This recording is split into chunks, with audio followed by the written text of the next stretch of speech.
Chapter 1 Silent Sorrow. My neighbors, you remember the dawn of youth with pleasure and regret its passing, but I remember it like a prisoner who recalls the bars and shackles of his jail. You speak of those years between infancy and youth as a golden era, free from confinement and cares, but I call those years an era of silent sorrow, which dropped as a seed into my heart and grew with it and could find no outlet to the world of knowledge and wisdom until love came and opened the heart's doors and lighted its corners. Love provided me with a tongue and tears. You people remember the gardens and orchids and the meeting places and street corners that witnessed your games and heard your innocent whisperings. I remember too the beautiful spot in North Lebanon. Every time I close my eyes, I see those valleys full of magic and dignity, and those mountains covered with glory and greatness, trying to reach the sky. Every time I shut my ears to the clamor of the city, I hear the murmur of the rivulets and the rustling of the branches.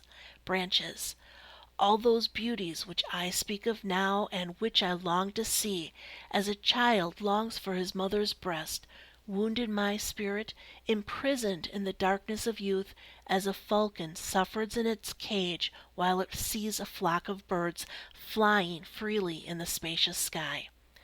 Those valleys and hills fired my imagination, but bitter thoughts wove round my heart a net of hopelessness. Every time I went to the fields, I returned disappointed, without understanding the cause of my disappointment. Every time I looked at the gray sky, I felt my heart contract. Every time I heard the singing of the birds and babbling of the spring, I suffered without understanding the reason for my suffering. It is said that unsophistication makes a man empty, and that emptiness makes him carefree. It may be true among those who were born dead and who exist like frozen corpses. But the sensitive boy who feels much and knows little is the unfortunate creature under the sun because he is torn by two forces. The first force elevates him and shows him the beauty of existence through a cloud of dreams.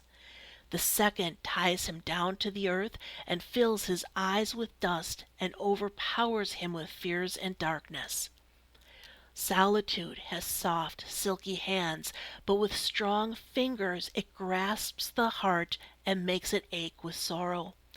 Solitude is the ally of sorrow as well as a companion of spiritual exaltation. The boy's soul undergoing the buffeting of sorrow is like a white lily just unfolding. It trembles before the breeze and opens its heart to daybreak and folds its leaves back when the shadow of night comes.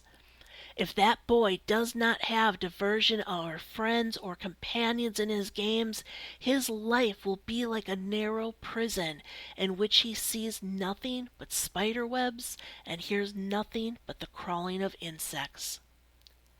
That sorrow which obsessed me during my youth was not caused by lack of amusement, because I could have had it, neither from lack of friends, because I could have found them. That sorrow was caused by an inward ailment which made me love solitude. It killed in me the inclination for games and amusement. It removed from my shoulders the wings of youth and made me like a pong of water between mountains which reflect in its calm surface the shadows of ghosts and the colors of clouds and trees, but cannot find an outlet by which to pass singing to the sea. Thus was my life before I attained the age of 18. That year is like a mountain peak in my life, for it awakened knowledge in me and made me understand the vicissitudes of mankind. In that year I was reborn, and unless a person is born again, his life will remain like a blank sheet in the book of existence. In that year I saw the angels of heaven looking at me through the eyes of a beautiful woman. I also saw the devils of hell raging in the heart of an evil man. He who does not see the angels and devils in the beauty and malice of life will be far removed from knowledge, and his spirit will be empty of affection.